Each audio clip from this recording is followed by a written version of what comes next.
तुलसीदास अकबर और हनुमान चालीसा की शक्ति। स्थान फतेहपुर सीकरी।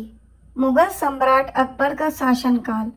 संत तुलसीदास जी राम भक्त थे जो भगवान श्री राम के नाम में लीन रहते थे। उन्होंने रामचरितमानस और हनुमान चालीसा जैसे दिव्य ग्रंथों की रचना की। उनकी भक्ति की ख्याति दूर दूर तक फैल चुकी थी। जब यह बात सम्राट अकबर को पता चली तो उसने तुलसीदास जी को दरबार में बुलाया और उनसे अपनी प्रशंसा में ग्रंथ लिखने को कहा था।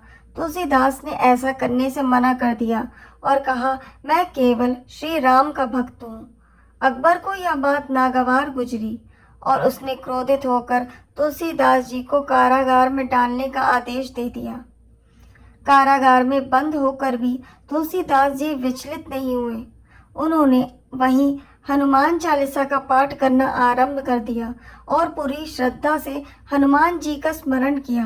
कुछ ही समय में अकबर के राज में अजीब घटनाएं घटने लगी।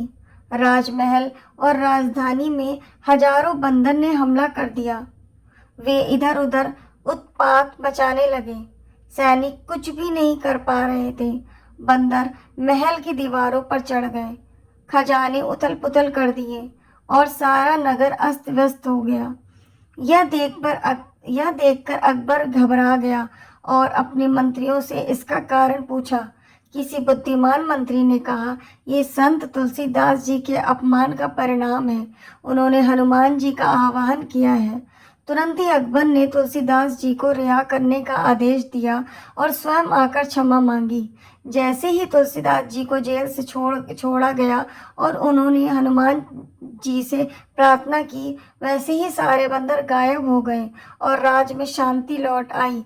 यह कथा बताती है कि भक्ति की शक्ति किसी भी सांसारिक शक्ति से बड़ी होती है। हनुमान चालीसा केवल एक पाठ नहीं, एक आध्यात्मिक ऊर्जा का स्रोत है और सच्चे भक्त की रक्षा स्वयं भगवान करते हैं।